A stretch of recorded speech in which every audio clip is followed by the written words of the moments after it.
The rain poured relentlessly on the empty streets of Seattle, each drop pounding the pavement like the hammering of nature, blending with the lingering pain inside James Carter. It had been 40 days since his world had crumbled, and 40 days since the fateful phone call that announced Emma, the wife he loved more than life itself, and Noah, their unborn son, had been taken forever in a car accident. 40 days since Emma's radiant smile had vanished, leaving James in a bottomless pit. James, a 35-year-old white tech billionaire, had once been the symbol of success. He had built a technology empire with his software company, revolutionizing how the world stored data. Money, fame, respect. He had it all. But now, as he walked through the familiar streets of downtown Seattle, his expensive gray wool coat soaked through, it was no longer enough to shield his cold heart. The rain ruined his Italian leather shoes, but he didn't care. The physical pain was far easier to bear than the emptiness gnawing at his soul. Each night, James wandered these streets, trying to escape the penthouse where he and Emma had dreamed of a happy family. There, the nursery had been painted a light blue, with tiny clothes Emma had meticulously folded still untouched, a cruel reminder of what would never be. He tilted his face to the sky, letting the rain wash over his face, hoping it would carry away the pain and dissolve him into the night so he wouldn't have to endure another moment. Then, he heard a soft sound, almost blending with the rain, a gentle lullaby filled with emotion, like an invisible thread pulling him out of his darkness. James stopped. His breath caught in his chest as he turned toward the sound. Under the broken awning of a closed pharmacy, a woman sat, trying to shield her 2 children with her body.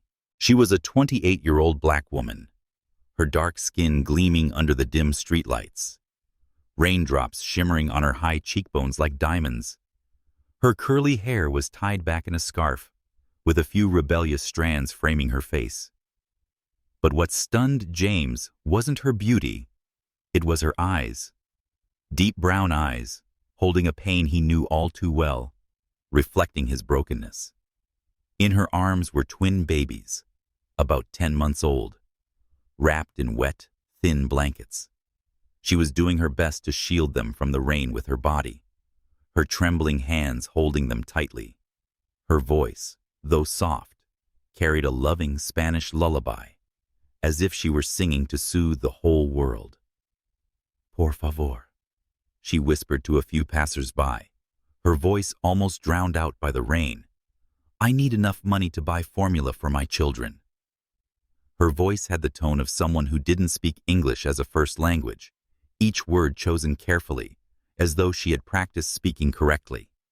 James couldn't look away. His heart, which he thought had died long ago, suddenly beat harder. He stepped forward before his mind could stop him, his wet shoes splashing into the puddle before her. He knelt, eye level with her, not caring about his now soaked expensive clothes. "Excuse me," he said softly, his voice trembling with emotion. "What are their names?" The woman looked up, her eyes wide with surprise. She hadn't expected this question from a stranger. "Jamal and Jaden," she whispered, adjusting the blanket around the sleeping babies. "They're 10 months old. They're beautiful." James nodded, and he honestly thought so. The babies had the same brown skin as their mother, with perfect features, though one was a little smaller than the other. "Where's their father?" he asked, his voice still gentle but curious. A shadow passed over her face, and she looked away. "He left. When he found out they weren't his biological children, he left us. 3 weeks ago, he took everything." Her voice cracked, but she bit her lip, clearly trying to hold back her tears. James felt his heart tighten. This woman, alone with her 2 children, is sitting in the rain, begging for them while the world turns its back on her. He looked into her eyes and saw a glimmer, not despair, but hope. however fragile. "What's your name?" he asked, his voice softer than ever. "Aisha," she replied, almost whispering. "Aisha Williams." "Aisha," James repeated, as if the name was a precious gift. "I'm James Carter." He noticed a flicker of recognition in her eyes. The name was not unfamiliar in Seattle, where his tech company was the subject of every newspaper. But she didn't change her demeanor or become sycophantic or calculating. She just looked at him, waiting, her deep brown eyes seeming to ask him what he would do next. At that moment, a crazy thought flashed through James's mind. It wasn't reason, but a deep, intense feeling, as if Emma were whispering to him from somewhere. Emma had always believed in signs of fate, that the universe would place people exactly where they needed to be. Maybe this was his sign. Maybe Aisha and her children were the answer to his pain. "Aisha," he said, his voice more certain now, even though his heart was pounding.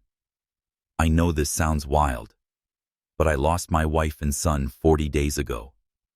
I've been walking these streets every night, dying inside. But when I saw you, saw the way you love your children, I saw what I've lost, and what I still long for more than anything." The rain kept falling, creating a barrier between them and the outside world. It was just James, Aisha, and the 2 sleeping babies. He continued, "That I have more money than I could ever spend in 10 lifetimes, his words spilling out faster. "I have a house that is too big and too empty, and I have love but no place to give it. You have these 2 exceptional children who deserve the best of everything." He took a deep breath, summoning all his courage. "Marry me. Let me love you. Love them. Let me be the father they need, the husband you deserve. Let me give you everything you need, and let you give me a reason to keep living." Aisha looked at him, her mouth slightly open, as the rain mixed with the tears on her cheeks. One of the babies, Jamal or Jaden, James wasn't sure, stirred in her arms, making a slight sound that melted his heart. "You don't know me," she whispered, but her voice held more surprise than rejection. "I know enough," James answered, his voice firm. "You'd rather sit in the rain than let your children go hungry. I know you sing lullabies in Spanish to soothe them. I know you've been through hell, but are still fighting. And I know, 40 days ago, I wanted to die. But seeing you, seeing them, I remember what it feels like to want to live." She looked at him, her eyes searching for something on his face. "Why?" she asked, her voice as soft as the rain. "Why would you want us?" James smiled, tears mingling with the rain. "Because God, the universe, or maybe Emma, placed you here right now, when I needed you the most. Because these children deserve a father who will love them unconditionally. And we can save each other." Thunder rumbled overhead, and one of the babies woke up, starting to cry. Aisha instinctively rocked the baby, never taking her eyes off James. She said, "I have nothing to give you," her voice small but determined. "No money, no family, nothing but these 2 children." "They're everything," James interrupted, his voice full of resolve. "You are everything. You don't need to give me anything but the chance to love you and your children." Aisha looked down at Jamal and Jaden, then back at James, still kneeling in the rain, his hand trembling as he held out the old wedding ring. Not Emma's ring, but the simple one he had once worn. "All right," she whispered, her voice barely audible over the rain. "All right." Then, more strongly, she met his gaze. "Yes, James Carter, I will marry you." James's heart burst with joy. He gently placed the ring on her finger. It was a little too big, but it would do. Then he stood up and embraced her and the 2 children, all 3 drenched, crying and laughing simultaneously. "Thank you," he whispered into her hair. "Thank you for giving me hope." As James helped Aisha to her feet and led her and the children toward his car, he looked up at the sky and silently thanked Emma. The rain still fell, but now it wasn't pain. It was the beginning of something new, a family built from the broken pieces beneath the fateful rain of Seattle. The elevator ascended to the top floor of the Carter Tower in downtown Seattle, its soft hum like a whisper of luxury. Aisha Williams stood in the cramped steel space, holding Jamal and Jaden, her twin babies, peacefully asleep in her arms. The rain still dripped from her thin coat onto the floor, forming small, shimmering puddles beneath the LED lights. Just an hour ago, she had been huddled under the awning of a closed pharmacy, desperately begging for money to buy formula. Now, she was standing in an elevator heading straight to James Carter's penthouse, the man who had proposed to her in the rain, and now was her husband in the name. James stood opposite her, his stormy gray eyes never leaving her. Despite being drenched, he still exuded the authority of a man who had once run a tech empire. But in his eyes, Aisha saw a tenderness she hadn't expected, as if she and her children were the most precious things he'd ever encountered. "Are you having second thoughts?" he asked softly, as the elevator stopped at the 40th floor, his voice tinged with worry. Aisha looked down at Jamal and Jaden, their small faces asleep, unaware that their lives had just turned completely new. Was she crazy to marry a stranger? Perhaps, but there was something in James, the sincerity in his voice, the pain in his eyes, that made her feel safe, even if only for a moment. "No," she replied, more certain than she had expected. "What about you?" James smiled, his tired face brightening with the expression, "Not for a second." The elevator doors opened, and Aisha entered a world she had only seen in movies. James's penthouse stretched before her, with floor-to-ceiling windows offering a view of Seattle's glittering skyline. The interior was a blend of warm gray and navy tones, luxurious yet understated, but the space felt empty, as though it were a museum rather than a home. "Welcome home," James said, his voice faltering on the word home, as if it carried a meaning he hadn't thought about in a long time. Aisha repeated the phrase to herself. Home. When was the last time she felt she had a real home? Maybe it was her grandmother's small apartment in Harlem, New York, where she grew up surrounded by fragrant meals and warm laughter. But her grandmother passed away from cancer when Aisha was 20, and since then, she has lived transiently, especially after Darius, Jamal, and Jaden's father had abandoned them.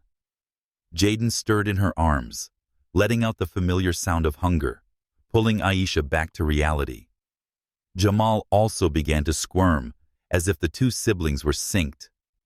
"They're hungry," Aisha said, a hint of embarrassment in her voice. I'm out of formula." "Of course," James replied immediately, quickly reaching for his phone. "What kind do they usually drink?" "I'll have someone bring it up right away." Aisha watched in surprise as he called the building concierge, requesting not just formula, but diapers, baby food, bottles, and a list of things she had never dared to dream of. Within 20 minutes, a man in uniform arrived with a mountain of items, filling the corner of the living room. James explained that I wasn't sure what size diapers, his face almost embarrassed. So I got a few different kinds. Aisha looked at the pile of goods, more than she earned in an entire year, and felt a lump in her throat. "James, it's too much. I can't." "You can," he interrupted gently, stepping closer. "This is what family does. We take care of each other. Family." The word hung between them, heavy yet full of promise. Aisha felt her heart race. She never thought she'd hear that word again after Darius took everything, her savings, car, and self-respect. "Let me help," James said, extending his hand toward Jamal. "Who's who?" Jamal has a small birthmark on his left temple, Aisha said, carefully handing him the baby. Jaden's a bit bigger, with a small scar on his chin from falling off the chair last month. James took Jamal with surprising care, his large hands gentle as if afraid to hurt him. "Hello, Jamal," he whispered in broken Spanish, but with sincerity. "Soy tu nuevo papá." Aisha felt her eyes well up. "Do you speak Spanish?" "A little," James admitted, beginning to rock Jamal as the baby squirmed. "I grew up in San Diego, and my housekeeper, Rosa, taught me. It's a bit rusty." "Good enough," Aisha whispered, watching this powerful man gently soothe her child. Something in the scene touched her heart, as if a door she thought was shut long ago was now cracking open. They moved into the kitchen, an ample space with marble countertops and modern appliances. Aisha showed James how to prepare the formula, while he clumsily held the bottle, spilling some onto the counter. She laughed, her first laugh in weeks, and James looked up at her, his eyes lighting up as though he had just discovered a treasure. "You have a beautiful smile," he said, his tone sincere. Aisha felt her cheeks flush and turned away, trying to hide embarrassment. As they sat on the large sofa, each feeding a baby, the atmosphere grew peaceful, with only the sound of rain tapping against the windows and the soft suckling of Jamal and Jaden. Aisha looked at James, who was focused on Jaden, his gray eyes filled with emotion. She asked me about Emma softly, unsure if she should, but wanting to understand the woman who had once held his heart. James looked up, his face softening with love and sorrow. She was the light. A pediatric nurse always puts kids first. We met when she spilled coffee on my shirt at a cafe. She was rushing to her shift. I knew I would marry her the moment that happened, even though she just laughed and told me I was crazy. He paused, his gaze distant. "She would have liked you. She always said that the strongest people love despite being hurt." Aisha nodded, feeling oddly connected to the woman she'd never met.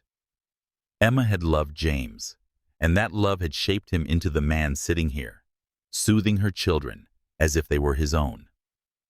"Why me, really?" she asked, her voice small but firm. "You could help me in 100 other ways.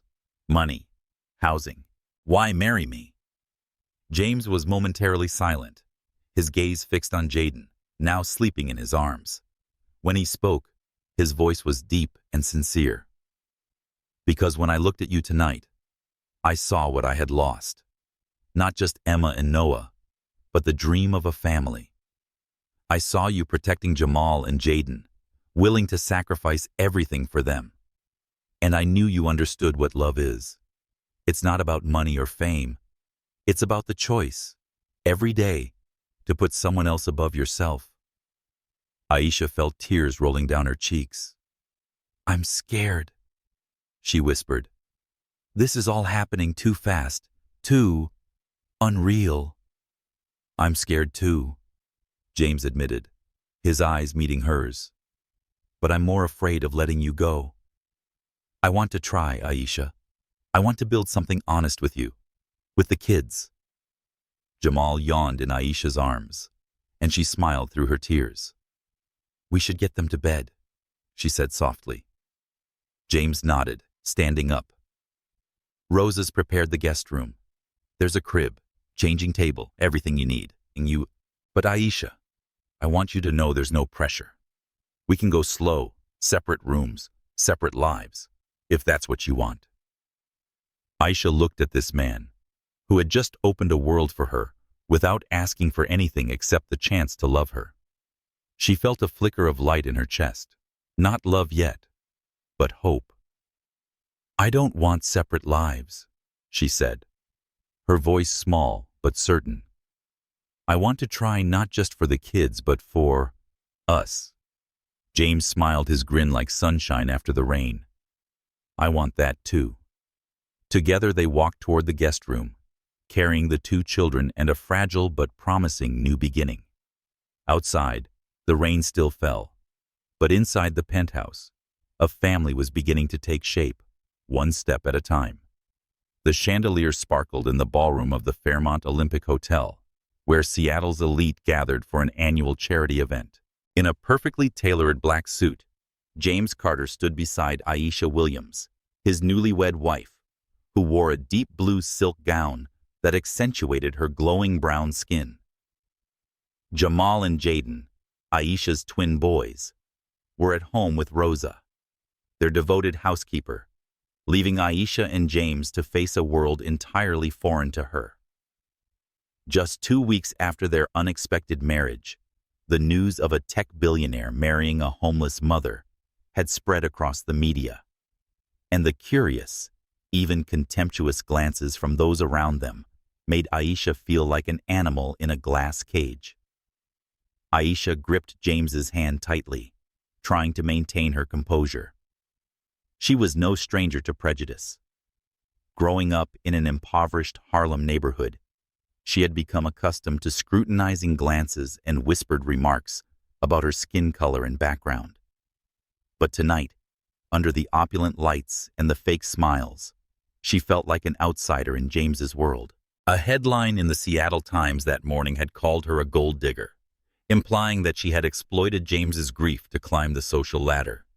Those words cut deep into her self-esteem, making her wonder if she truly belonged here. James sensed the tension in Aisha's grip. He leaned in, whispering, "Are you okay, Aisha?" She nodded, but her deep brown eyes revealed her uncertainty. "It's just, everyone's staring at us. They think I'm not good enough for you." James tightened his grip on her hand, his stormy gray eyes flashing with determination. "They're wrong. You're the strongest woman I've ever met, and I'm proud to stand beside you." Before Aisha could respond, a middle-aged man wearing a gray suit with salt and pepper hair approached them, a glass of red wine swirling gently in his hand. He was Richard Langley, a major investor in James's company. "Carter, you're causing quite a stir," Langley said, his tone laced with a hint of mockery. "Married in such a rush, and to—" He glanced at Aisha, his gaze lingering longer than necessary. "Someone like her. Aren't you worried about the image of your company?" Aisha felt heat rise to her face, but kept her voice steady. "Someone like me? What do you mean, Mr. Langley?" Langley smiled, the kind of smile that only someone privileged would wear. "Oh, you know, someone from a different background. People in Seattle, they talk. And the press, they're not kind." James opened his mouth to speak, but Aisha raised her hand to stop him, her eyes sharp. "Mr. Langley, I grew up in Harlem, where people couldn't afford the wine you're holding. But they taught me that a person's worth isn't in their bank account or skin color.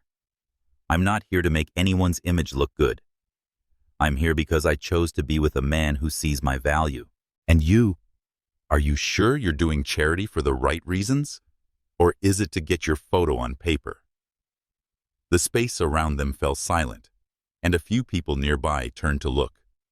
Langley flushed, muttering something before turning away, clearly taken aback by Aisha's sharpness. James looked at her, his eyes filled with admiration. "You just made me love you a little more," he whispered, pulling her onto the dance floor to escape the curious stares. As they glided across the dance floor, Aisha felt some tension melt away. The slow music, a soft jazz tune, blended with the beat of her heart. "You don't need to protect me," she said, her voice light but firm. "I know how to stand on my own." James smiled, his hand resting lightly on her waist. "I know, but I want you to know that I'll always be here, whether you need me or not." That night, when they returned to the penthouse, Aisha sat on the couch, holding a cup of hot tea that Rosa had prepared. Jamal and Jaden were peacefully asleep in the living room, their soft breathing the only sound in the quiet room. James sat beside her, removing his tie, his gaze still fixed on her. "You did great tonight," he said. "I've never seen anyone shut Langley up like that." Aisha laughed, but the smile quickly faded. "James, I'm not sure I belong in your world. People like Langley, the press, they'll never accept me. They'll always think I'm just a gold digger, a woman from the ghetto, marrying you for money." James took her hand, his gaze serious. "Aisha, I didn't marry you because you needed me. I married you because I need you, and I don't care what the world thinks. You, Jamal, Jaden, you're my world now." His words touched a deep place in Aisha. She remembered the days in Harlem, where friends mocked her for dreaming big, and Darius told her she was nothing before abandoning her with the 2 children. But looking into James's eyes, she saw a sincerity she had never experienced. "I'm scared I'm not good enough," she whispered, her voice trembling. "I'm afraid that one day you'll realize I'm not Emma." James pulled her into his arms, holding her tightly. "Aisha, you don't need to be Emma. You're Aisha Williams, strong, loving, and beautiful in your way. Emma taught me how to love, but you're teaching me how to live again." Aisha felt tears roll down her cheeks, but they were tears of release this time. She leaned into him, letting his warmth soothe the old wounds. The next day, Aisha faced prejudice in her way. She reached out to a local journalist, not to justify herself, but to tell her story. A single mother who had fought to raise her children against all odds and was now building a family based on love and respect. The interview, though short, was published in a small local paper, and for the first time, Aisha felt her voice was being heard. She was no longer just the billionaire's wife. She was Aisha, a woman finding her way back to herself.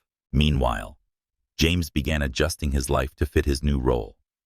He spent more time at home, learning to change diapers and prepare formula for Jamal and Jaden, though he often spilled formula all over the kitchen.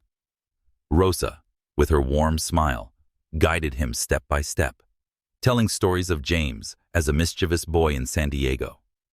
James's clumsy moments made Aisha laugh, and she realized that, despite being a billionaire, he was just a man trying his best to be a father. One evening, as they sat in the living room, the soft light shining on Jamal and Jaden's sleeping faces in the crib, Aisha turned to James. "Thank you," she said quietly, "for giving me and the kids a chance." James shook his head, his gaze gentle. "No, Aisha. Thank you for giving me a reason to wake up every morning." Outside, Seattle still glimmered under the city lights. But inside the penthouse, a family was slowly taking shape. Aisha knew the journey ahead wouldn't be easy. Prejudices, doubts, and old wounds still lingered. But as she looked at James, carefully tucking Jaden in, she felt hope. They weren't just building a family. They were building a future where love could overcome all barriers. The penthouse of James Carter was quiet in the morning sunlight, with only the giggles of Jamal and Jaden echoing from the playroom. Aisha Williams, now more accustomed to this luxurious space, was preparing breakfast in the gleaming stainless steel kitchen, the aroma of fresh coffee mixed with the sizzling sound of pancakes on the griddle. 2 months had passed since the fateful rainy night, and Aisha had begun to feel a new rhythm in life, not just as James's wife, but as a mother who found peace in caring for her family. But that peace was abruptly shattered when the doorbell rang, sharp and demanding. Aisha wiped her hands on her apron, thinking it was the food delivery Rosa, the housekeeper, had arranged. But when she opened the door, she was met with a woman in her 60s, her silver hair styled meticulously, her cold blue eyes identical to James's, but without a trace of warmth. James's mother, Margaret Carter, stood there in an expensive silk dress, holding a Hermes bag. "Mrs. Carter," Aisha said, trying to keep her voice calm, instinctively placing her hand on her stomach to protect herself. James is at the office. I can call him for you. I didn't come to see my son.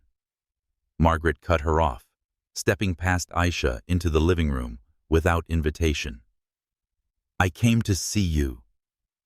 Her voice was icy, laced with undisguised contempt. Jamal and Jaden, playing with blocks on the carpet, looked up, sensing the tension in the air. Aisha quickly moved toward the boys, crouching down and speaking softly. Go to the playroom for a bit. Mommy will be right there. But Mom... Jamal began his worried gaze on her. Come on, son. Aisha smiled, though her heart raced. When the boys left, she turned back to face Margaret, standing tall, determined not to be overpowered. I'll be blunt, Margaret began, her eyes sweeping the room as if evaluating an object. I know who you are, Ms. Williams. A woman who used my son's pain to worm her way into this life. Aisha felt the heat rush to her face, but kept her voice steady. You're wrong. I didn't take advantage of James. We chose each other, and he legally adopted my children. Margaret laughed, the sound sharp as broken glass. Adopted? Those children. She gestured toward the hallway where Jamal and Jaden had just gone. They're not the blood of the Carters. They don't belong in this world, and neither do you. Can you fit in just because you wear a lovely dress and live in this apartment? Her words were like a knife to Aisha's self-esteem, dredging up painful memories of when Darius, the father of her children, had called her useless before abandoning her. Aisha took a deep breath, trying to contain her anger. Mrs. Carter, I'm not here to argue about my worth or my children's. James loves them. They're his children, whether you acknowledge it or not. Margaret pulled a check from her purse and placed it on the mahogany coffee table. $5 million, she said, her voice as cold as ice. Take it, leave with your children, and never contact James again. Aisha looked at the check, her heart racing. $5 million, the amount she'd never even dreamed of in the days she struggled in Harlem when she had to choose between buying formula or paying rent. But then she remembered the look in James's eyes when he gently rocked Jamal to sleep. How he patiently learned how to braid Jaden's hair. How he looked at her as though she was his entire world. Do you think you can buy me? Aisha asked, her voice soft but sharp as a blade. Margaret replied that you're a wise woman who can seize an opportunity with a thin smile. James will grow tired of you when the novelty wears off, and you're no longer the sympathy story for him to flaunt. Take the money, and you'll have something to hold on to. Aisha walked up to the check and picked it up. For a moment, Margaret thought she had won, but then Aisha slowly tore the check into pieces, letting the scraps fall onto the floor. You're wrong, she said, her eyes flashing. I'm not here for James's money. I'm here because he saw my value when I had forgotten it. And if you ever insult my children again, I'll make sure James knows exactly what kind of woman his mother is. Margaret's face paled, her confidence wavering. You dare, she began, but Aisha cut her off. No, you're the one who doesn't dare. You can't accept that your son chose a real family, not one based on blood or money. You need to leave now. Aisha's voice rang out, firm. From the hallway, small footsteps echoed. Mom, are you okay? Jaden called, his voice worried. Aisha turned, smiling to reassure him. I'm fine, sweetheart. Margaret gathered her bag, her eyes still shooting glares. This isn't over, she said, but her voice lacked the earlier confidence. It's over, Aisha replied, opening the door. Because James chose us, and I picked him. As the door closed behind Margaret, Aisha sank onto the sofa, her body trembling from the adrenaline. She hadn't realized how strong she could be, how she could stand up to protect her family like that. That evening, when James returned, he immediately sensed the change in the atmosphere. Aisha told him everything, from Margaret's insults to the torn check. James listened, his face darkening with each detail. She called Jamal and Jaden not belonging in this world, Aisha said, and she saw James clench his fist. She crossed the line, he said, his voice low but cold. Aisha, I told my mother from the moment we married that you and the kids are my family. She has no place in our lives if she can't accept that.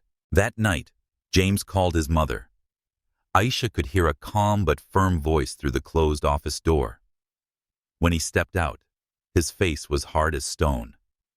She's cut off from the company, from the family trust, and our lives, he said. I won't let anyone hurt you or the kids. Aisha felt her heart warm, but also heavy. James, she's your mother. You don't have to. I do, he interrupted, pulling her into his arms. You, Jamal, Jaden, you are my priority. I choose you, and I'll protect that choice. As they sat together in the living room, the soft light casting over Jamal and Jaden's sleeping faces in their crib, Aisha felt a change within herself. She was no longer just James's wife, the mother of his children.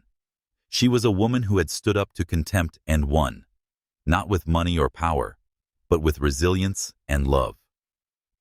Outside, Seattle still shimmered, but inside this penthouse, a family was becoming stronger despite the storms waiting ahead. The soft blue light from the laptop screen illuminated Aisha Williams's face in the small office of the penthouse. The clock read 11 p.m., and the house had already fallen into sleep. James Carter was resting after a long day at the office, and Jamal and Jaden, her twin boys, were peacefully asleep in their room, their steady breathing the only sound in the stillness. But Aisha was still awake, her eyes focused on an online lecture about developmental psychology, pencil in hand, as she jotted down notes in her notebook. 3 months had passed since the fateful rainy night, and Aisha had not only become the wife of a billionaire. Still, she had also decided to reclaim a dream she had put on hold years ago, becoming a psychologist, helping women in circumstances like hers.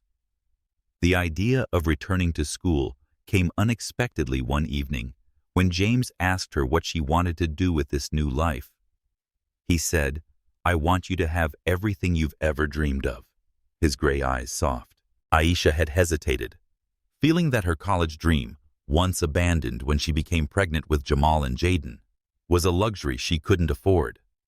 But James encouraged her, not as a husband providing financially, but as someone who believed in her potential. You have the strength to change lives, Aisha, he said, not just for you, but for others too. Aisha enrolled in an online psychology program at the University of Washington. The first few weeks were tough. She had to balance caring for 2 11-month-old babies who loved crawling around the house with thick textbooks on psychological theory.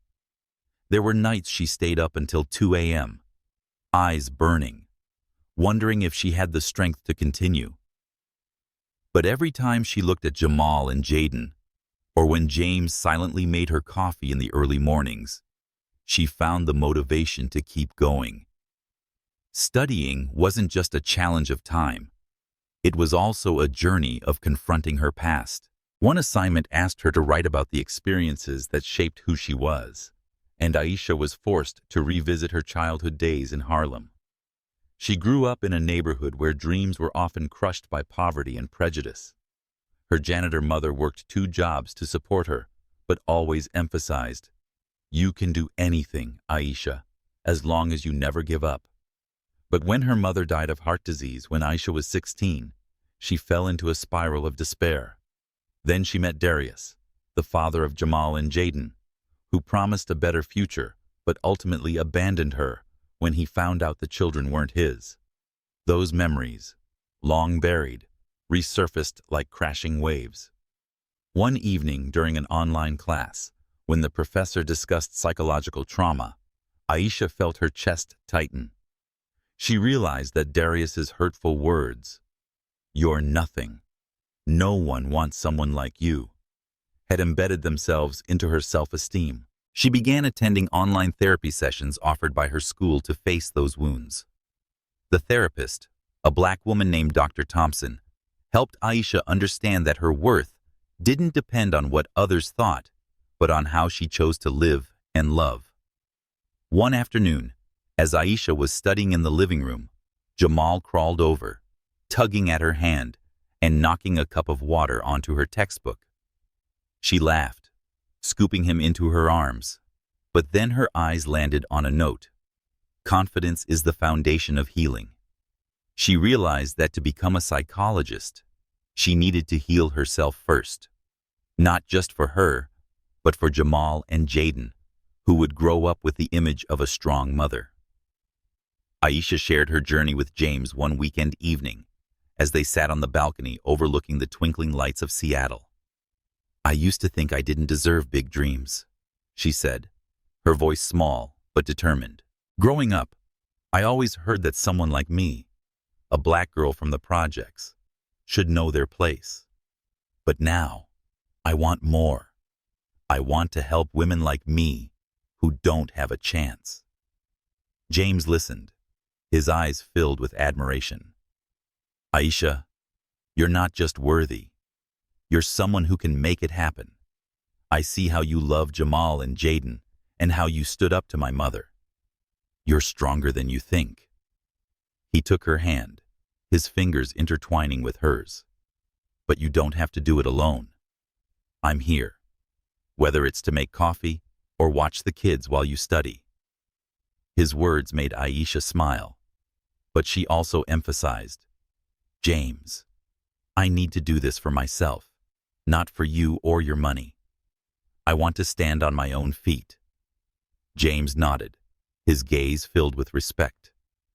"I understand, and I'll always support you in the way you want." In the following weeks, Aisha found a new rhythm in life. She learned to manage her time, spending mornings playing with Jamal and Jaden, afternoons studying, and evenings with James. Rosa became a valuable ally, helping care for the kids and sharing stories of her own life, a Mexican immigrant who had struggled to raise 3 children in San Diego. "You remind me of myself, girl," Rosa said one day as they folded clothes for the boys. "You've got a strong heart. Don't let anyone make it weak." A turning point came when Aisha completed her first psychology class essay on the impact of social prejudice on self-esteem. She wrote about her experience, from the contemptuous looks in Harlem to the whispers at the charity event. The essay. The professor praised the essay, and Aisha realized that her story had the power to heal herself and inspire others. That night, she shared her essay with James. When he finished reading, his eyes lit up. "Aisha, this isn't just an essay. This is a manifesto. You need to let the world hear your story." Aisha shook her head, laughing awkwardly. "I'm not ready. Maybe someday." But inside, she felt a new fire burning.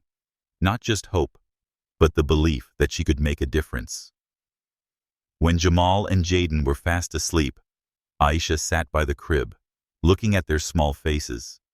She whispered, "I'll make you proud with love, and by living true to myself."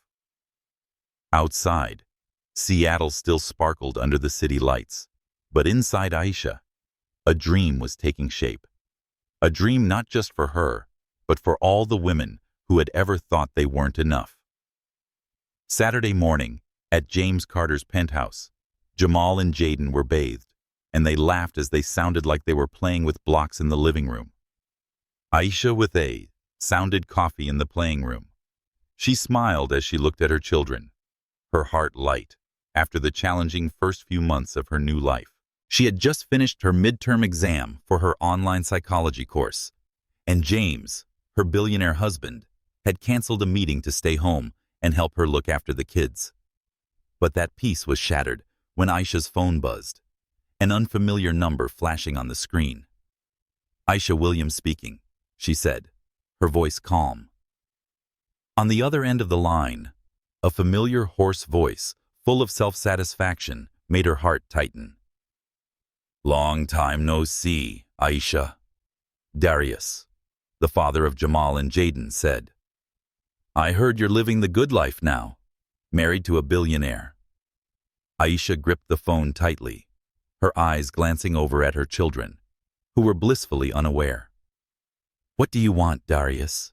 she asked, her voice low but firm. Darius chuckled condescendingly. "Everything that belongs to me.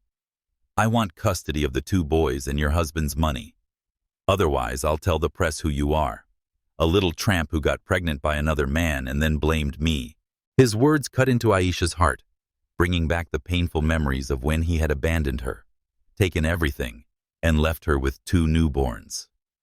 "You have no rights to Jamal and Jaden," she replied, trying to keep her voice steady. "You signed away your parental rights." "Not so fast," Darius said, his voice threatening. "I've got a copy of the unsigned papers. And I'm their biological father. The press will love this, especially since you're playing the part of the queen with a rich white guy." He hung up, leaving Aisha standing there, her hand shaking. James, who had just entered the kitchen with a can of baby formula, noticed the look on her face. "Aisha, what's wrong?" he asked, setting the formula down and moving toward her. Aisha told him about the call, each word from Darius feeling like a weight on her chest. James listened, his face darkening, but his voice remained calm. "He doesn't stand a chance," he said, taking her hand. "I'll call the lawyer right now. We have the signed documents, and I legally adopted Jamal and Jaden." "But are you okay?" Aisha shook her head, her eyes blurring with tears. "I'm not scared of him taking the kids. I'm afraid of, if this comes out, people will see me as a gold digger again. And I'm so scared of Jamal and Jaden growing up, hearing about him, and wondering what they'll think of me." James pulled her into his arms, holding her tightly.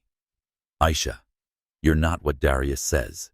You're a fantastic mother, a strong woman, and will protect the kids with the law and the truth." Within hours, James's legal team confirmed that Darius had no legal rights to Jamal and Jaden, thanks to the well-preserved documents. They also prepared a restraining order to ensure Darius could not come near Aisha or the children. But James knew that to protect their family, they needed to do more than rely on the law. After Jamal and Jaden had dinner that evening, Aisha and James sat in the living room, the soft lighting creating a warm atmosphere. Aisha said we needed to talk to the kids about Darius, her voice trembling. "Not now, but when they're older. I don't want them to learn about him from someone else or the media." James nodded, his gray eyes full of empathy. "We'll be open with them, but in a way they can understand. Despite everything, they deserve to know you chose to be their mother." Aisha looked at Jamal and Jaden, playing with a toy car. Even though they were only over a year old, they were already starting to babble simple words. And Aisha knew that one day, they would ask about their biological father. She wanted them to grow up with the truth, not the painful reality of Darius, but the truth of the love and sacrifice she had made for them. "James, do you think they'll blame me?" she asked, her voice small, as if afraid of the answer. "No," James replied, his voice sure. "They'll love you, just as I love you, because you gave them a life full of love. And I'll be here to tell them that I chose to be their father daily." His words gave Aisha a new strength. She realized that he couldn't take away the family she and James were building, no matter what Darius threatened. The next day, James arranged a meeting with a trusted journalist from the Seattle Times, who had previously interviewed Aisha about her journey of overcoming adversity. With Aisha's consent, they shared part of the story about Darius, not to attack him, but to control the narrative before he could harm them.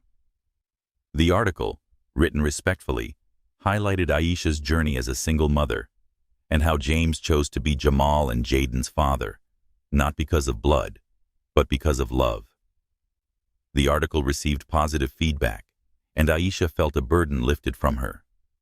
But what moved Aisha the most was a few days later when she and James took Jamal and Jaden for a walk in the park near their home. As James pushed the double stroller, Jaden suddenly babbled, "Daddy!"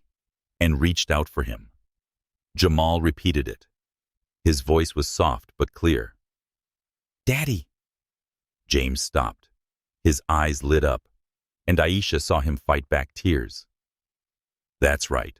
Daddy's here," he said, bending down to kiss both boys on the forehead. Aisha smiled, her heart overflowing. No matter how hard Darius tried to return, he couldn't break this, the family she and James had built from the pieces. That night, after the children had gone to sleep, Aisha sat on the sofa, resting her head on James's shoulder. "Thank you," she whispered, "for not letting me face this alone."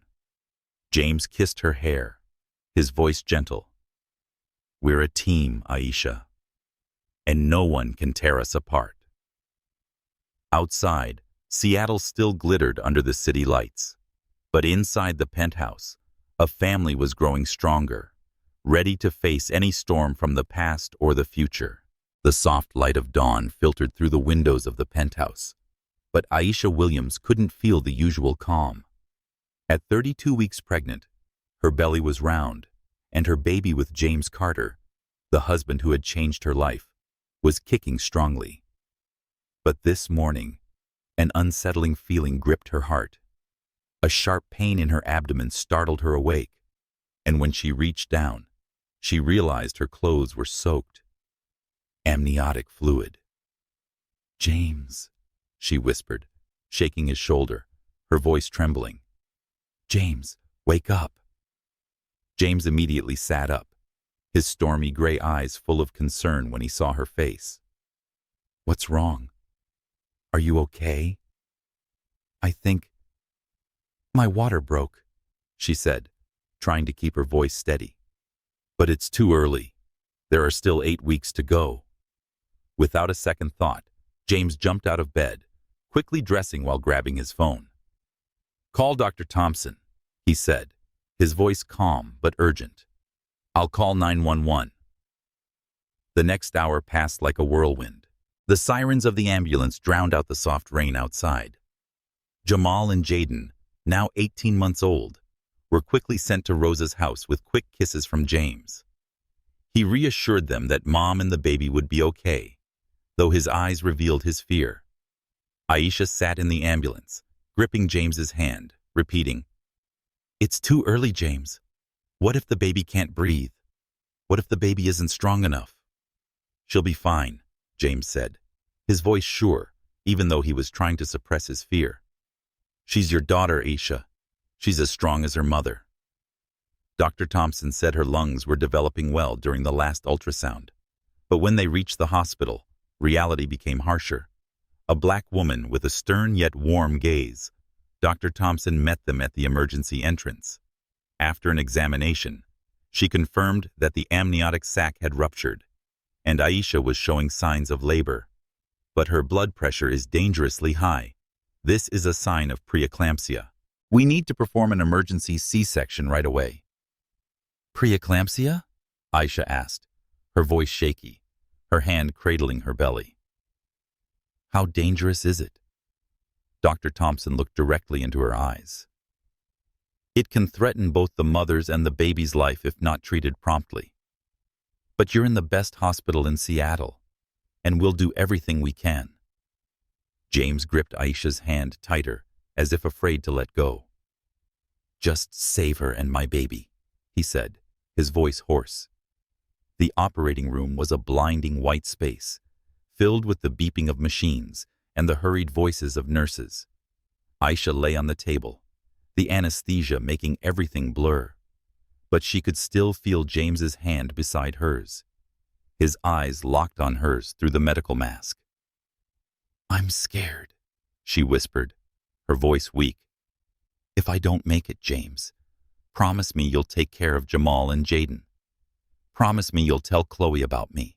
James bent down, his forehead resting against hers. His voice firm through tears shimmered in his eyes. Aisha, you'll be fine. You'll hold her. You'll watch Jamal and Jaden grow up. You'll grow old with me. I'm not letting you go. His words were the last support before she drifted into unconsciousness. The surgery seemed to last forever, but for Aisha, time stood still. She groggily heard sounds, the doctor's commands, the machines beeping, and a small cry, weak but full of life. "She's breathing," a voice said, and Aisha felt her heart start beating again. But before she could ask, she sensed something was wrong. The doctor's voices grew more urgent, and she heard the faint words, "Blood loss." James went through the most extended hours in the waiting room. He sat by the NICU incubator, watching his newborn daughter, Chloe, small but strong, with Aisha's dark hair and his stubborn chin. The tiny girl, weighing just 1.9 kilos, waved her little fists, breathing with machine support. "You're a fighter, aren't you, Chloe?" James whispered, his finger gently touching her little hand through the incubator. "Your mom is too. She'll be fine because she loves you so much." Jamal and Jaden were brought to the hospital by Rosa, their innocent faces full of worry. Jamal said the baby was tiny, peering at Chloe through the glass. "Like a doll," Jaden added, his hand tightly gripping James's. "Where's Mom, Dad?" James took a deep breath, trying to keep his voice calm. "Mom's being looked after by the doctors. She's a little tired, but she'll be fine." He hugged the boys, his heart aching, but he didn't want them to see his fear. After 4 tense hours, Dr. Thompson appeared tired but relieved. "Aisha is stable," she said, and James felt his knees almost give way. "She lost a lot of blood, but we've got it under control. She'll need time to recover, but she'll be okay." James nodded, unable to speak, tears streaming down his face. When he was allowed into the recovery room, James saw Aisha lying on the bed, her face pale, surrounded by IV drips and machines. He pulled up a chair beside her, holding her hand carefully, avoiding the IV line. "I'm here," he whispered, kissing the back of her hand. "Chloe's amazing, Aisha. She looks like you, strong and beautiful. She weighs 1.9 kilos, and the doctors say she's doing better than expected." Aisha opened her eyes after 12 hours, her voice weak, but filled with determination. "Chloe, is she okay?" "She's perfect," James said, tears falling onto her hand. "And you are too. You did it, Aisha." The next day, when Aisha was strong enough, James wheeled her to the NICU. Seeing Chloe for the first time, Aisha burst into tears. "She's so tiny," she said, her hand touching the incubator.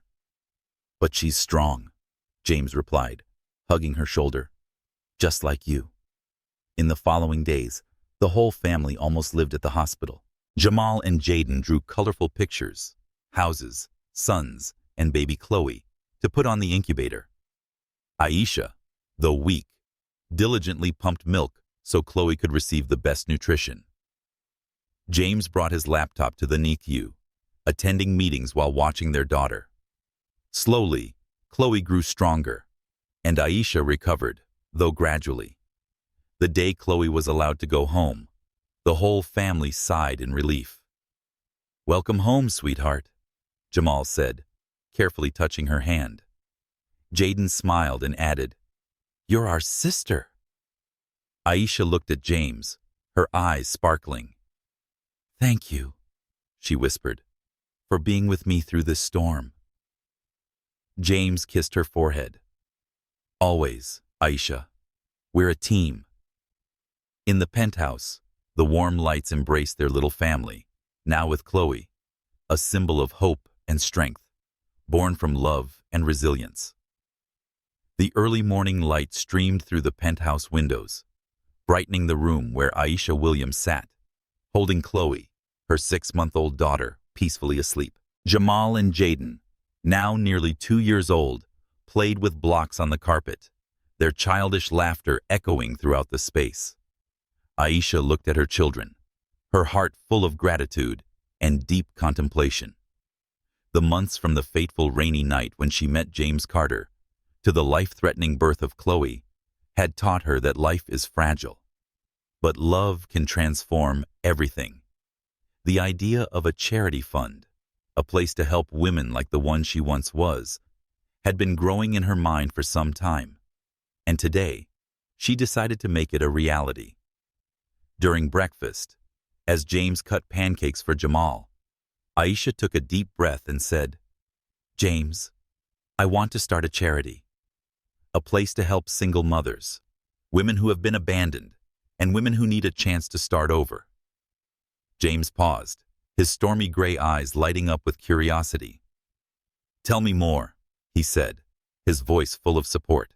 Aisha shared her vision, an organization called the Emma and Noah Fund, in memory of James's late wife and unborn son, which would provide job training, child care services, temporary housing, and psychological counseling. She wanted to use the psychological knowledge she'd gained from her online courses to design programs that build self-esteem, helping women regain faith in themselves. "I want to call it Emma and Noah," she said, looking carefully at James. "Honor the woman who taught you to love and the child who gave you the dream of becoming a father." James was silent for a moment, his eyes misting with emotion. "Aisha, that's the best idea I've ever heard," he said, his voice husky. "Emma would be so proud. And I want to support you financially with resources and anything you need. But I want you to lead. This is your legacy." Aisha smiled, feeling a fire light up within her. "I want to do it right, James. Not just for me, but for the women who think they have no hope." In the weeks that followed, Aisha threw herself into the work. With James's support, she hired a small team of professionals, from career counselors to social workers, and found an old building in downtown Seattle to renovate into the fund's headquarters. Aisha designed the programs based on her experiences and knowledge from her psychology courses. One standout program was New Beginnings, which offered skill-building courses like financial planning and stress management alongside group therapy sessions where women could share their stories. She wanted to create a space where they felt heard, not judged. One early success of the fund was Tanya, a 22-year-old mother who came to Aisha on the day of the grand opening. Tanya, with tired eyes and holding her 3-month-old son tightly, shared that she had escaped from an abusive relationship, living in her car for 2 weeks. "I have nothing," Tanya whispered, her voice trembling. "I want my son to have a home." Seeing herself in Tanya, Aisha brought her into the program. The fund provided Tanya with temporary housing, enrolled her in a computer programming course, and arranged childcare so she could study. In group therapy sessions, Tanya slowly opened up, sharing the years she spent controlled by her ex-husband, and found strength through the empathy of the other women. 3 months later, Tanya stood before Aisha, dressed in business attire, ready for her first job interview. Tanya said, "You gave me a chance when I thought I didn't deserve one," her eyes sparkling with tears. "I want to join this fund to help women like me." Aisha hugged her, her heart swelling. "Tanya, you did it on your own. We just showed you the way." Though busy with his company, James always found time to support Aisha. He attended fund meetings, brought Jamal and Jaden to the center so they could familiarize themselves with the space, and even repainted the nursery at the headquarters. "I want the kids to know that helping others is part of our family," he said one day as they hung Jamal and Jaden's drawings on the playroom wall. Aisha smiled, moved by how James embraced his role as a father.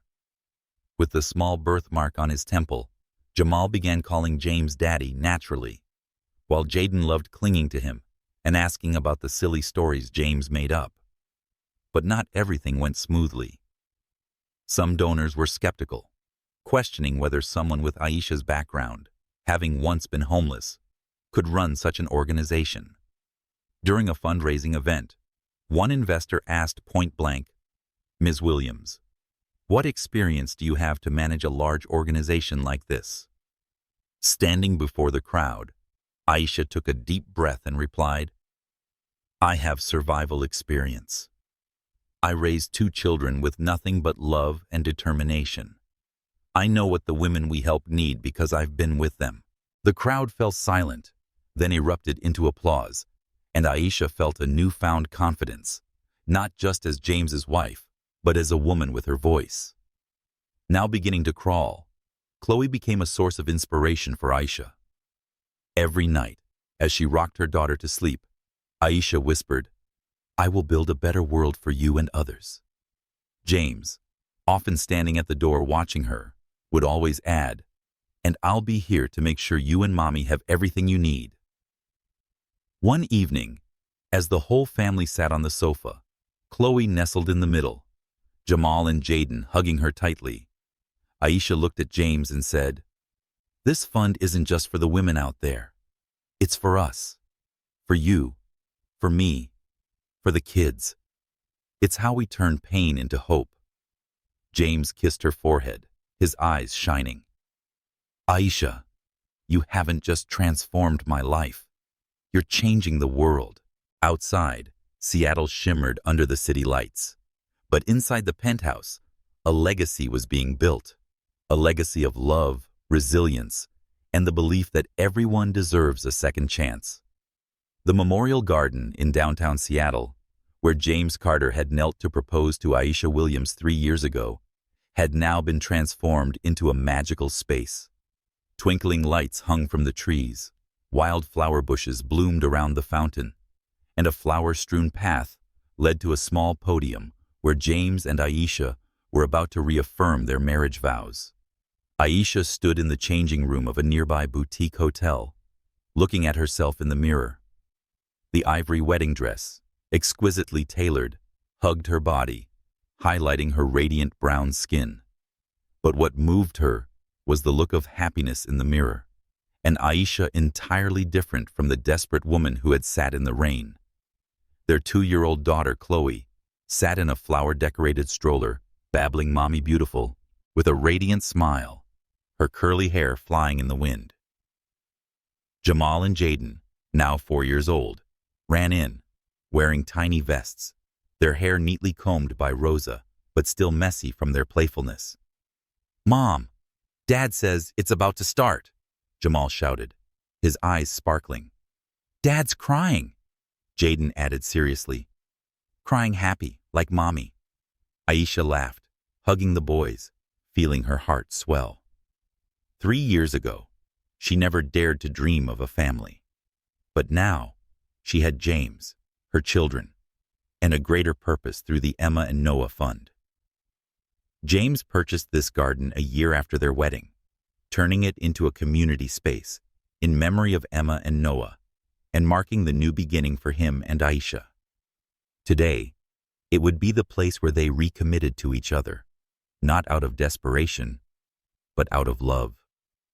As the music began, a Spanish folk song Aisha had once sung to Jamal and Jaden during the rain, Aisha stepped out, holding hands with Rosa, who had become a second mother to her. The small crowd gathered in the garden comprised their closest friends, Rosa and her husband, staff from the Emma and Noah Fund, and Tanya, a young mother who was now an advisor for the fund, standing with her son. But when Aisha walked down the path, her eyes were only on James. He stood next to the fountain, dressed in a black suit, his brown hair lightly tousled by the Seattle wind.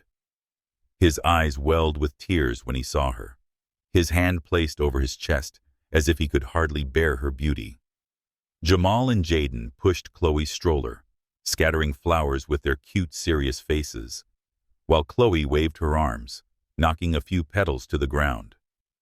As Aisha reached James, he took her hand and whispered, "You're more beautiful than any dream I've had."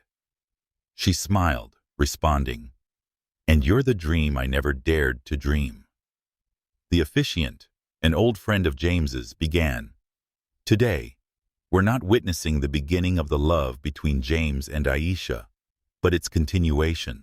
3 years ago, two broken hearts found each other in the rain. Today, they choose each other again with joy and commitment. James read the first vow, his hands shaking as he unfolded the paper.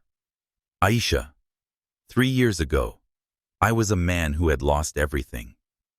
I thought my life was over until you brought Jamal, Jaden, and a light. I thought I'd lost forever. He paused, looking at the two boys standing solemnly beside Chloe. You gave me a family, a reason to live, a purpose through our fund. You've taught me love never runs out. It only multiplies when shared.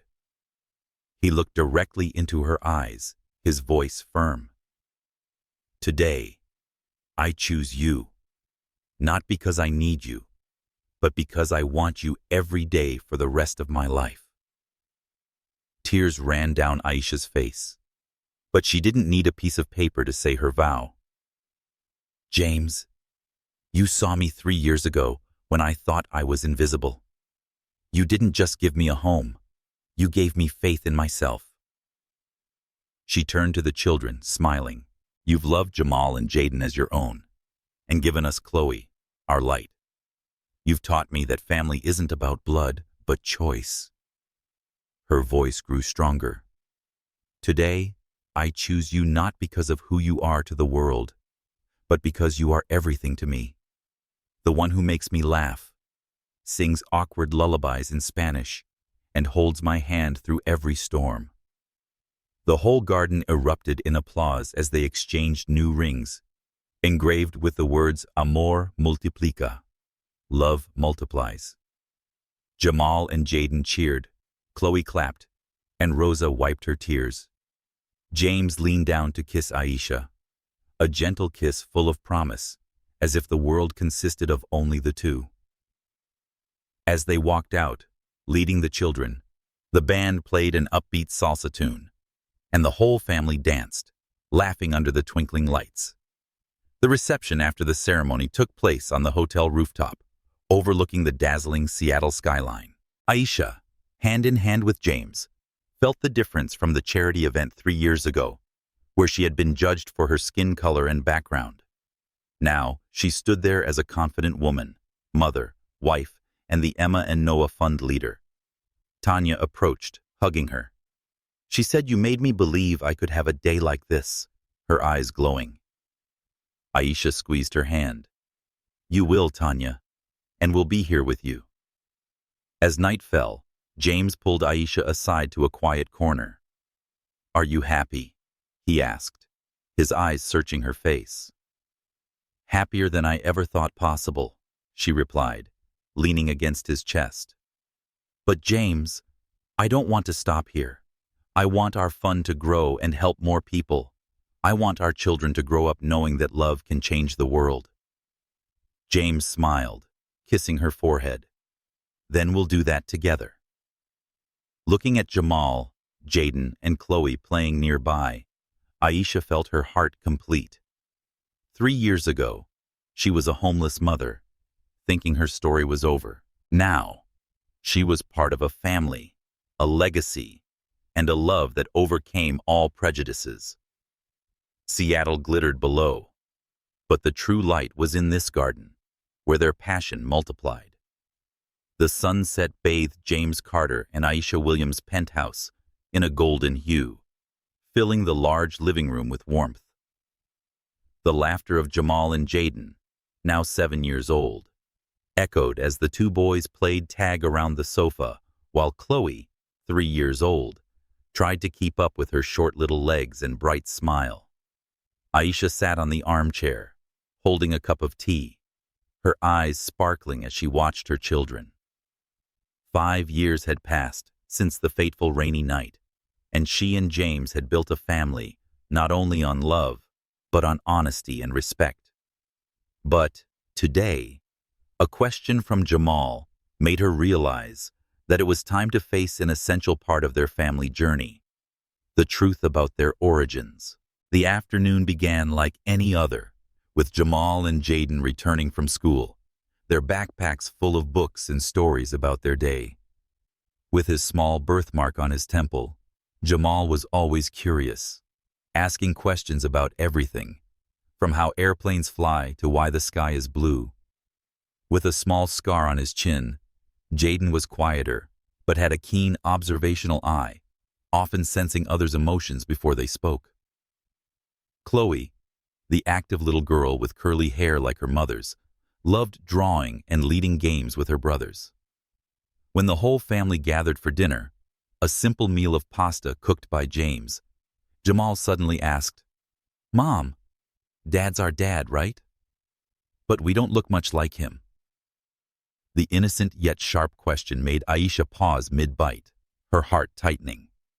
James, who was wiping sauce from Chloe's cheek, looked at Aisha, his stormy gray eyes full of understanding.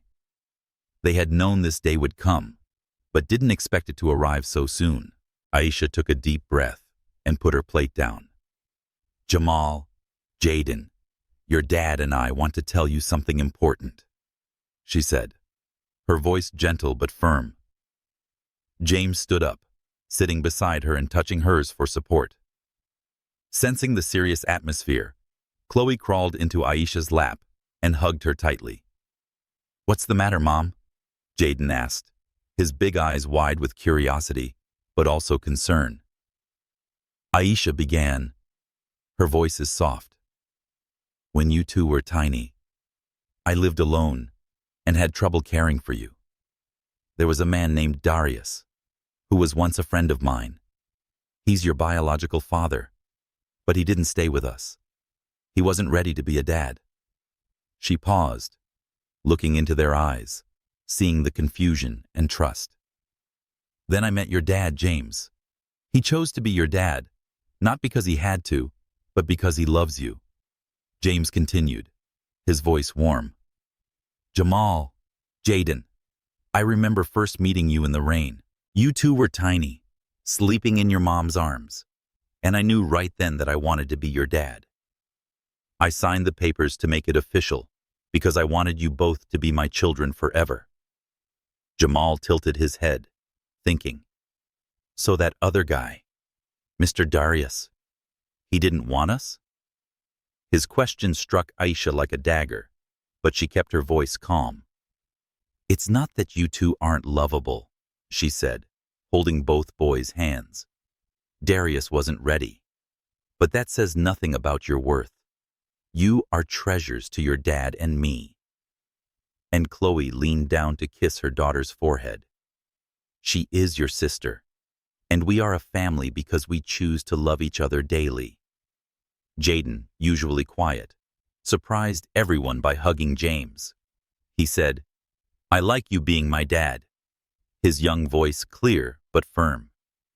Jamal nodded, adding that Dad tells the best stories. James chuckled, his eyes glistening with tears. "Thank you both," he said, hugging the boys. "I'm proud to be your dad." Chloe, not wanting to be left out, shouted, "Daddy's my daddy too!" The whole family burst into laughter, the tension melting away, replaced by warmth. Aisha felt a weight lift off her shoulders. She and James had chosen honesty, and their children, though young, had responded with unconditional love. In the following days, Aisha noticed Jamal and Jaden beginning to show more distinct personalities. With his passion for science, Jamal began building models of spaceships from Lego, often asking James about technology. Jaden loved music and liked sitting next to Aisha when she sang lullabies to Chloe, trying to mimic the melodies with his little whistles. Although only 3 years old, Chloe has already displayed a strong personality, often leading games and drawing colorful pictures of the family, houses, sons, and 4 people holding hands. One afternoon, while the family was walking in the park, Jamal suddenly asked Mom if Mr. Darius would come and if they had gone with him. Shaw knelt, looking into his eyes. "No, sweetie. Dad James is your dad, legally and in his heart. No one can change that." Jamal nodded, satisfied, and ran off to catch up with Jaden. James, pushing Chloe's stroller, held Aisha's hand. "You're amazing," he whispered. "The way you spoke to them. I couldn't have done it better." Aisha smiled, leaning into his shoulder. "I learned from you, James. You always choose to love us, no matter what the world says." That night, when the children were asleep, Aisha sat at the desk, finishing an essay for her psychology class. She wrote about the importance of honesty in building family trust, inspired by her own experiences. James, bringing her a cup of tea, leaned over her shoulder to read. "You're turning our story into a lesson for the world," he said, his voice full of pride. Aisha looked at him, her eyes sparkling. "I want our children to grow up knowing that family isn't just blood. It's the people who choose to be with us through every storm." Outside, Seattle sparkled with lights. But the true light was inside this penthouse, where a family was growing, not just in numbers, but in understanding and love. The spotlight shone brightly on Aisha Williams as she stood before a packed audience at a fundraising event in Seattle. Her deep green dress highlighted her radiant brown skin, but her gaze captivated everyone, full of passion and determination. The Emma and Noah Fund, the charity she founded to support single mothers and children in need, had been operating for 5 years, helping hundreds of women find hope. Today, Aisha was announcing plans to expand the fund nationwide, but a sharp question from a journalist forced her to confront the lingering prejudices that had followed her. The day had begun with great joy in the Carter Williams household. Aisha had received an official letter from the University of Washington. She had completed her online psychology program and officially became a graduate.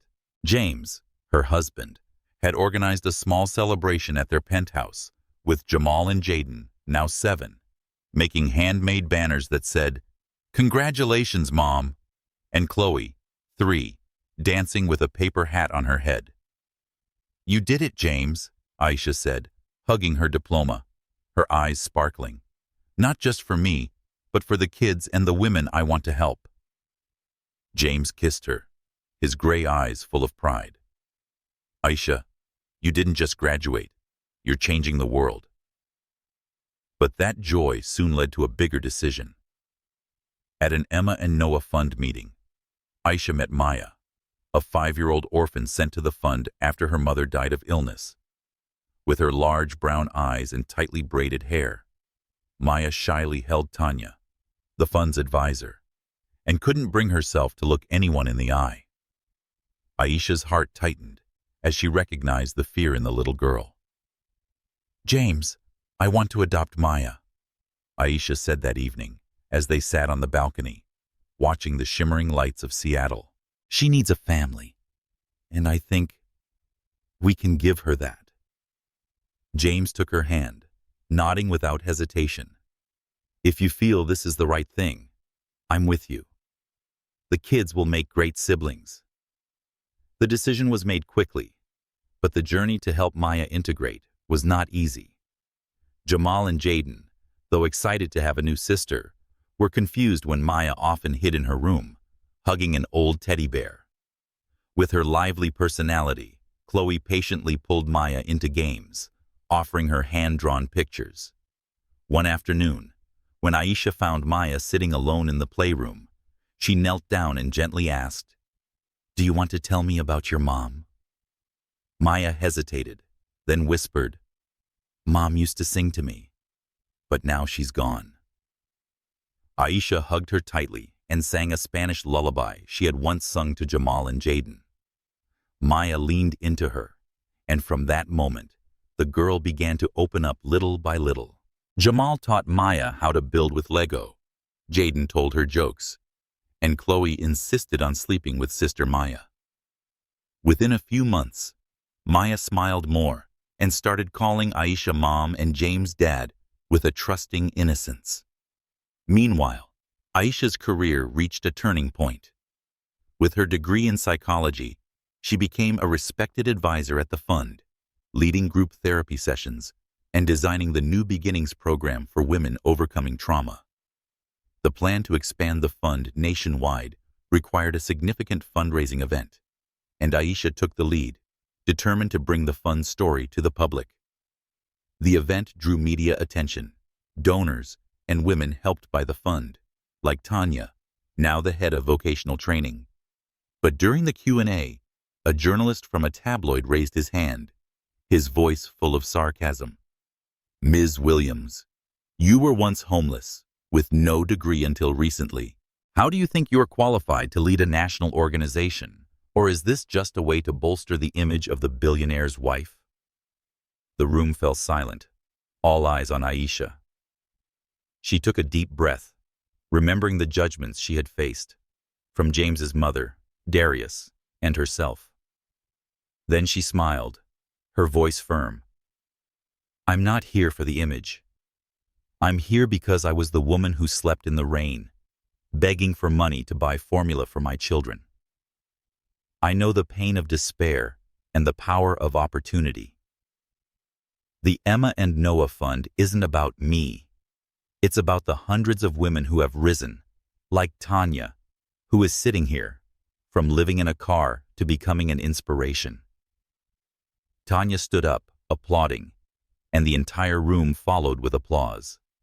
The journalist fell silent, and Aisha felt a new confidence welling inside her, not just as a mother, wife, and leader.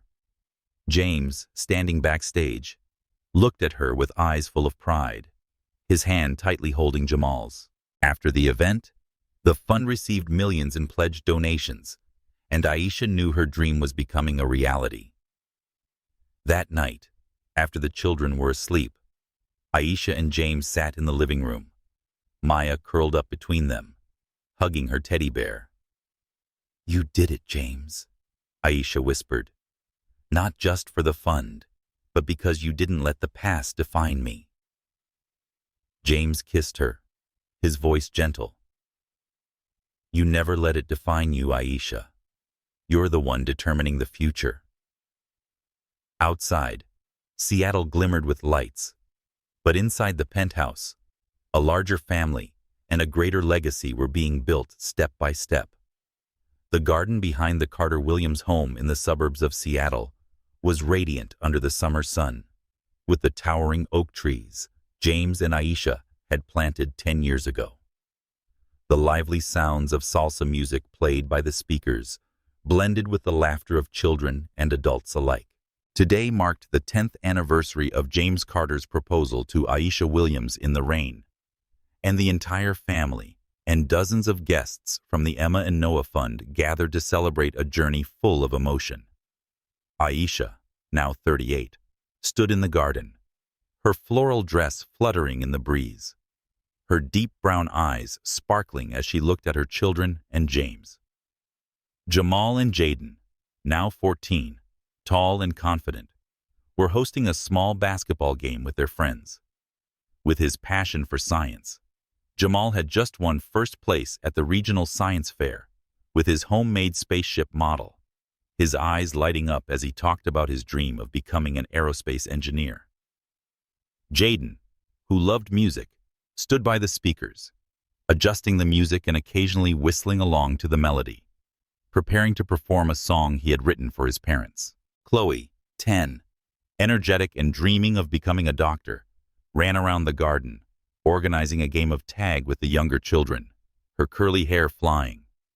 Maya, 8, once shy when she first arrived, was now a young artist, painting a picture of the family on an easel with bright, bold strokes. Aisha, pregnant with their 5th child at 4 months along, placed her hand on her belly and smiled as she felt a gentle kick. James, 45 but still handsome, walked over and hugged her from behind. "Do you see it?" he whispered, his deep voice warm. 10 years ago, I thought my life was over. Now look, we have a whole kingdom." Aisha leaned into him, smiling softly. "It's a loud kingdom, but I wouldn't trade it for anything." The party began with Aisha's speech, standing next to the small fountain in the garden, where she had once sung lullabies to Jamal and Jaden. 10 years ago, I was a homeless mother, thinking my story was over, she said, her voice intense but emotional. But then I met James, and we chose to love each other and to be a family. The Emma and Noah Fund is how we share that love, and today, we're proud to have helped over 1,000 women find hope. The crowd applauded, and Tanya, now the fund's regional director, raised her hand and cheered. James continued, his eyes never leaving Aisha. Aisha didn't just save me, she saved hundreds of others. She taught me that love never runs out. It only multiplies when shared. Today, I want to thank our children, Jamal, Jaden, Chloe, and Maya, for making us proud daily. The children beamed, and Chloe shouted, "Best parents ever!" causing everyone to laugh.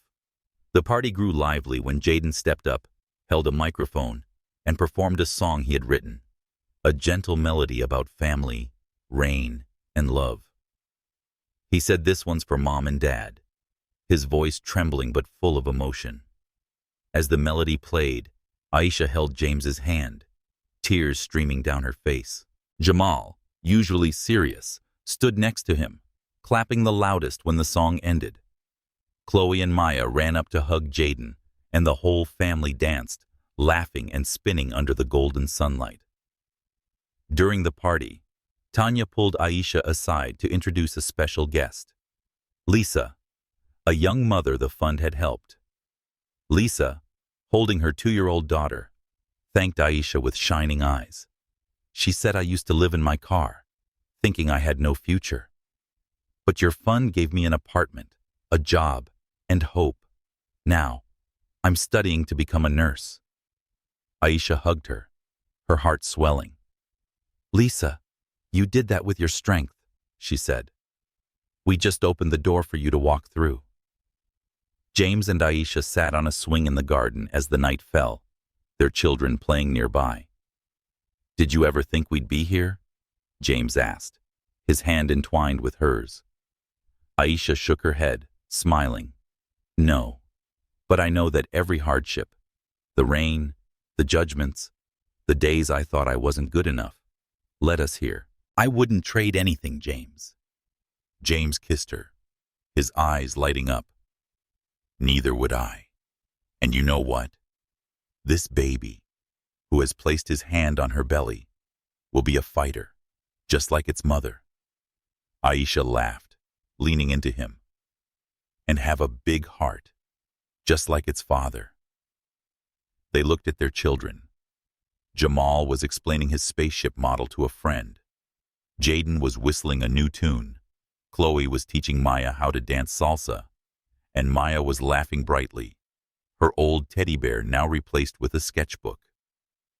The Emma and Noah Fund, now a national organization, continued to grow, with Tanya leading a new branch in New York, Aisha's hometown.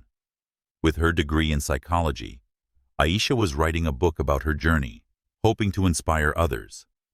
Still running the tech company, James spent more time with the family, teaching Jamal about programming and singing lullabies to Chloe and Maya in his imperfect Spanish.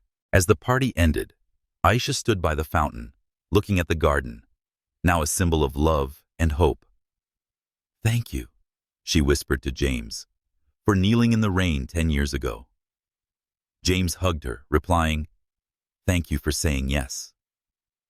Outside, Seattle shimmered, but the true light was this family, a kingdom built from broken pieces, where love multiplies forever.